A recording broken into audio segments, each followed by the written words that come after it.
as we've been doing through our study here, we've been adhering to this theory that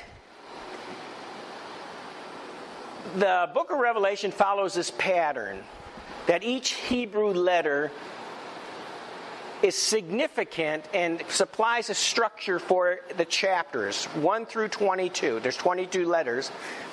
But also, the same is true of the Gospel of John. And also, we've noticed some very interesting parallels, or what I was really saying last week, because I'm afraid people may get offended, coincidence. And here we have the 10th sign in the heavens is the sign of Aquarius. The sign of Aquarius is a man who has an urn, and he's emptying the urn, which is filled with water, and you can see it going into the fish's mouth. Now, what does this represent? Well, let's read it.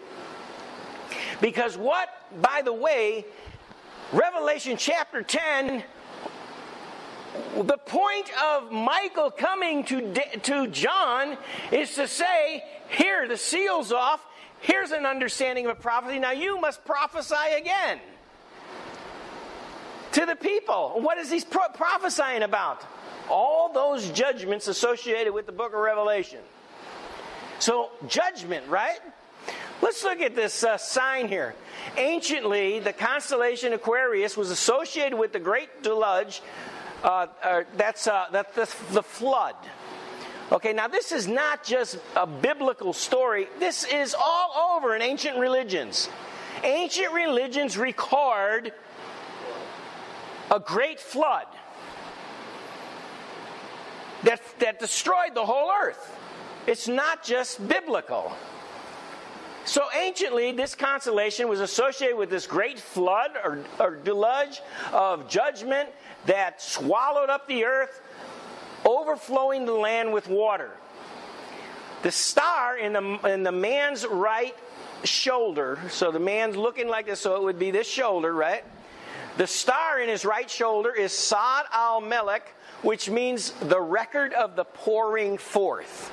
And you can see he's pouring the water out, right? And that pouring of the water is judgment. So it's the record of the pouring forth of that water. The star in the man's left shoulder is Sod al-Sun, and another star located in his right leg of the man is named Sheet, and both of these stars have the same meaning, which is who goeth and returneth. So one of the messages is saying the record of the pouring forth of this judgment that destroyed the earth, and the other is saying the one who went and returns, or who goeth and returneth. They appear to speak prophetically of the man Noah, who entered into the ark until the judgment of God had passed, and afterwards he returned to dwell on the earth again. Well, how relevant is that? Well, it's very relevant because that's what the whole story concerning the church is about. See, God didn't just come up with this prophecy about the judgment to come just to tell people, judgment's coming, I'm going to get you now. The whole point of prophesying and preaching about the coming judgment is so there's people that will escape the judgment. There's a way of escape. And what's interesting here is not only the people that are going to escape are going to go, but they're also going to return. And that's all captured anciently in this sign. So I think it's very coincidental. And here with the sign I've got circled there, that's one of the deacons of Aquarius. It's called Pisces Australis. Now, this has been associated with Noah himself. This is pretty cool. Being further, he's revered as the source of all knowledge. That's because in the ancient religions, they don't call him Noah, but this flood occurred. And of course, who's the oldest person on the earth after they come out of the boat? Noah. Who's the wisest person? Noah. In fact, the only people on the earth is Noah and his 3 sons. And the daughters, right? The daughter-in-laws. So it makes sense that the ancient world also has this record. Constellation Pisces Australis is imagined as a fish lying upon its back while being the recipient of the water of blessing that is poured directly into his mouth by the man of Aquarius. Why do we say it's a water of blessing? Because they're going to a new world. Noah and his family, it's actually, the flood is a blessing for them.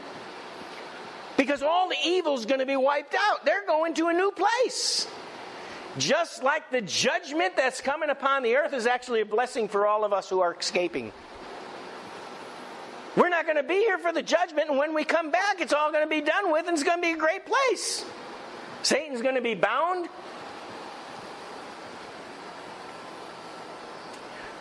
The picture here is actually, this is your familiar Greek planisphere of the heavens. This is the one in Egypt, the famous Dendera zodiac. And here's Aquarius. And it's interesting that he has 2 urns and 2 streams of water. Now, I brought this up at one time. The Bible actually talks about 2 floods. The Bible talks about the flood in the days of Noah, and it also talks about a flood between Genesis 1:1 and 1:2, where the earth became void. Darkness was on the face of the deep, and it was covered in water. And God had to remove the water, right? So it's interesting that we have those 2 judgments here. But it really means the same thing here. And here's that same fish we talked about, which is the receiver. But underneath, you see this, it's circled and it has these 8 souls. And those 8 souls are associated with this fish. And it's very interesting that 8 souls were associated with the ark. In fact, we can go right here to 1 Peter, and we read, which sometime were disobedient when once the long-suffering of God waited in the days of Noah while the ark was preparing, wherein few, that is, 8 souls were saved by water. This is a coincidence. Is this a coincidence? For me, that's a coincidence. In fact, I think it's more than a coincidence. But for some of our listeners, I'm just saying it's a coincidence. If you don't think much of it, that's fine. Well, of course, we have Noah's Ark here. Well, why is this relevant for Revelation chapter 10 and John prophesying of the judgment? Because in Luke chapter 17, Jesus said this. He says, as it was in the days of Noah, so shall it be also in the days of the Son of Man. They did eat, they drank, they married wives, they were given in marriage until the day that Noah entered into the ark. The flood came and destroyed them all. Did you notice that the people they were not aware of what was happening until it came? The only people that escaped and were safe was the one family of 8 people. The judgment came quickly upon them, and Jesus said that's the way it's going to happen in these last days. And then he added another one. He said in verse 28, he says, likewise also it was in the days of Lot. They did eat, they drank, they bought, they sold, they planted, they builded. But the same day Lot went out of Sodom, it rained fire and brimstone from heaven and destroyed them all. The same day Lot went out, the judgment came. Well, what's the teaching of the rapture? We say the judgment is going to occur and the tribulation is going to begin right after we're taken out.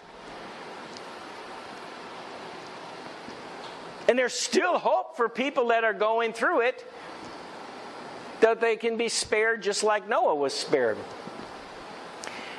Verse 30 says, even thus shall it be in the day when the Son of Man is revealed from heaven. So it's all relevant to Revelation 10:5.